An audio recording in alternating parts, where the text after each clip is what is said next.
নমস্কাৰ বন্ধু বান্ধৱীসকল। দেওবাৰটো কি কৰিলে আপোনালোকে? মই ৰাতিপুৱাৰ পৰা ঘৰৰ সকলো কাম চাম কৰি এতিয়া ভাত পানী বনাই খাই মেলি অকণমান আজৰি হৈছোঁ আৰু অকণমান ফুৰিবলৈ যাম।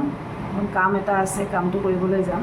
যিহেতু মোৰ আজি ভিডিঅ' কৰা হোৱা নাই, বেলেগ কামত ব্যস্ত আছিলোঁ, বহুত কাম আছিলে ঘৰত, তো মই ভাবিলোঁ এটা সাধু কথাই আপোনালোকৰ আগত কওঁ। সাধু কথাটো আপোনালোকে শুনি যাওক আৰু কেনেকুৱা পায় মোক জনাব। বহু পুৰণি কথা। বহুত বছৰ আগত কাউৰী এজনীয়ে এখন হাবিত বাস কৰিছিল আৰু কাউৰীজনীয়ে বৰ সুখী আছিল আৰু আনন্দ মনেৰে সদায় ঘূৰি ফুৰিছিলে। য'তেই যি পায় তাকেই খাইছিলে। আৰু কাউৰীজনী সুখী এইকাৰণে আছিলে যে তাই বেছি পাবলৈ বা বেছিকৈ ল'বলৈ তাইৰ কোনো আশা নাছিলে। তাই বেছি পোৱাৰ আশা তাইৰ একেবাৰেই নাছিল। কাউৰীজনীয়ে নিজৰ জীৱনটোক লৈ খুব সন্তুষ্ট আছিলে। হঠাৎ এদিন কাউৰীজনীয়ে হঠাৎ এদিন হাবিত ঘূৰি ফুৰোঁতে এজনী বৰ ধুনীয়া হাঁহ দেখা পালে আৰু হাঁহজনী দেখি তাই অকণমান সময় হাঁহজনীৰ ফালে চাই ভাবিলে যে ইমান ধুনীয়া, ইমান বগা হাঁহ মই আগতে কেতিয়াও ইয়াত দেখা নাই। ইমান ধুনীয়া হাঁহজনী যে মোতকৈও তাই বহুত গুণেই ধুনীয়া। তাইৰ দেহৰ কালাৰটো ইমান ধুনীয়া, তাই চাগে বহুত সুখী, নিজক লৈ চাগে তাই বহুত সন্তুষ্ট। আৰু লগে লগে হাঁহজনীৰ ওচৰত গ'ল কাউৰী, গৈ সুধিলে যে তুমি ইমান ধুনীয়া, তুমি ইমান মৰম লগা, এই গোটেই হাবিত থকা জীৱ জন্তুবিলাকতকৈ তুমি বেছি ধুনীয়া, গতিকে তুমি চাগৈ বহুত সুখী ন, তুমি নিজক লৈ বহুত সন্তুষ্ট। তেতিয়া হাঁহজনীয়ে তপৰাই উত্তৰ দিলে যে মই বগা হয়, মই ধুনীয়াও হয়, এইটো মই জানো বা মই বুজি পাওঁ, কিন্তু কথা এটা আছে, মই কিছুদিন আগত ইয়াতে এটা ভাটৌ চৰাই দেখিছিলোঁ আৰু ভাটৌটোৰ গাৰ যিটো বৰণ সেইটো সেউজীয়া আৰু বগা মিক্স হৈ আছে। ভাটৌটোৰ ডিঙিত এধাৰি মালা আছে, মালাৰ লেখীয়া এধাৰি ৰঙা মালা এডাল আছে, গতিকে তাই মোতকৈ বহুত ধুনীয়া। হাঁহটোৱে ক'লে যে মই যে ভাটৌটোৰ কথা ক'লোঁ, ভাটৌটো সেউজীয়া, বগা আৰু ৰঙা মালা এডাল আছে, গতিকে ভাটৌটো বহুত ধুনীয়া। তেতিয়া আকৌ কি হ'ল, কাউৰীজনীয়ে আকৌ চিন্তাত পৰিলে যে হাবিত মানে আৰু ধুনীয়া চৰাই আছে, তেতিয়াহ'লে মই এইবাৰ ভাটৌটোক বিচাৰি যাব লাগিব। ভাটৌটোনো কিমান ধুনীয়া আৰু কিমান সুখী, এবাৰ ভাটৌটোক বিচাৰি যাব লাগিব। ঠিক এনেদৰে কাউৰীয়ে অভিযান আৰম্ভ কৰি দিলে, ভাটৌ বিচৰা অভিযান। আৰু ভাটৌ বিচাৰি ভাটৌজনীক লগ পালে।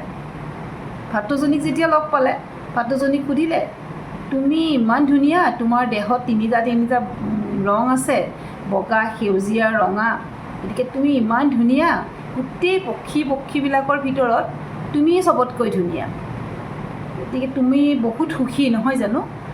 তেতিয়া লগে লগে ভাটৌজনীয়ে তপৰাই উত্তৰ দিলে, হেৰা কাউৰী, মই সঁচাকৈ বৰ সুখী আছিলোঁ, মই বৰ সন্তুষ্ট আছিলোঁ মোৰ নিজৰ দেহটো লৈ, মোৰ নিজৰ ৰংটো লৈ, মোৰ ধুনীয়াটো লৈ পেলাই, কিন্তু এই হাবিতে মই এটা ময়ৰা চৰাই দেখিছিলোঁ আৰু তাৰ ৰং বিৰং কালাৰ আছে তাৰ দেহত, তাৰ পাখিবিলাক বেলেগ, ধুনীয়াকৈ পেখন ধৰিব পাৰে আৰু ইমান ধুনীয়া, গতিকে তাক দেখাৰ পিছৰ পৰা, সেই ময়ৰাজনী দেখাৰ পিছৰ পৰাই মই কিন্তু বৰ দুখী হৈছোঁ, কাৰণ মোতকৈ সুখী আৰু ইয়াত আছে, এই হাবিতে আছে।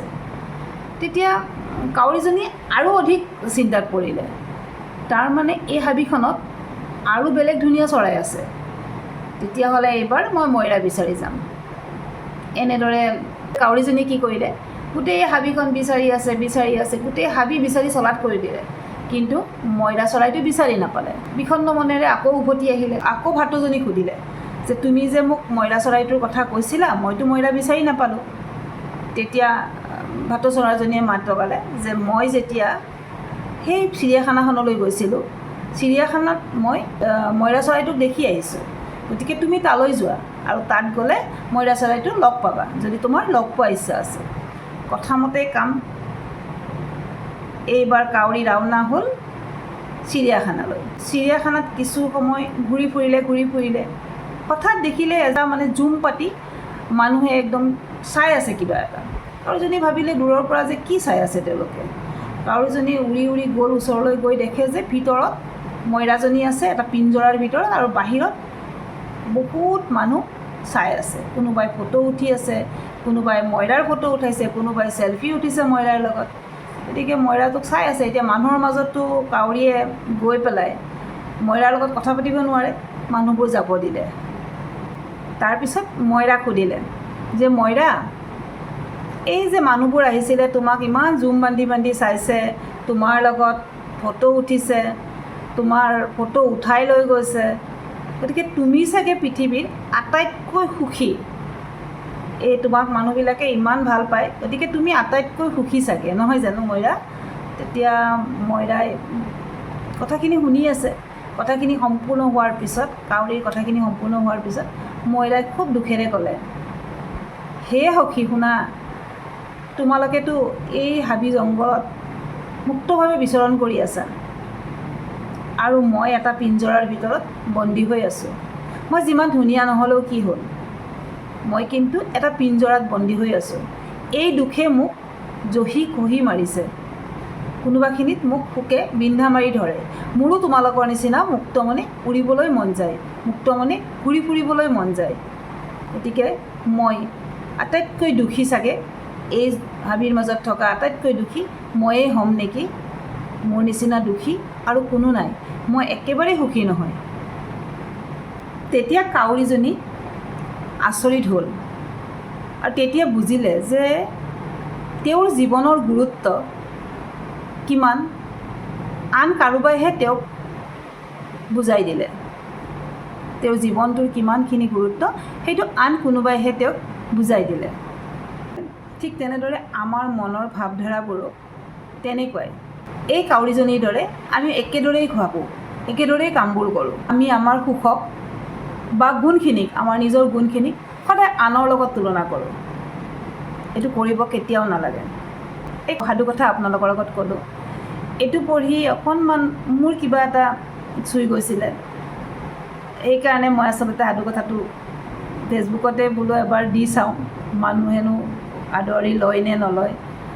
সেইটো কাৰণে মই ভাবিলোঁ আপোনালোকৰ আগত কওঁ। গতিকে আমাৰ জীৱনৰ গুৰুত্বটো তেনেকুৱা, নিজৰ হাততেই থাকে। আমি নিজেই সদায় সুখী, আমাতকৈ আনজন সুখী বুলি ভবাটো আচলতে ভুল। আমি নিজৰ যি আছে সেইখিনিক লৈ সদায় সুখী হৈ হেপ্পী হৈ থাকিব লাগে। গতিকে সাধুকথাটো শুনিলে চাগে, শুনি কেনেকুৱা পালে কমেণ্ট কৰি জনাব। ঠিক আছে, আজিলৈ এৰিছোঁ। বাই বাই, থেংক ইউ, নমস্কাৰ।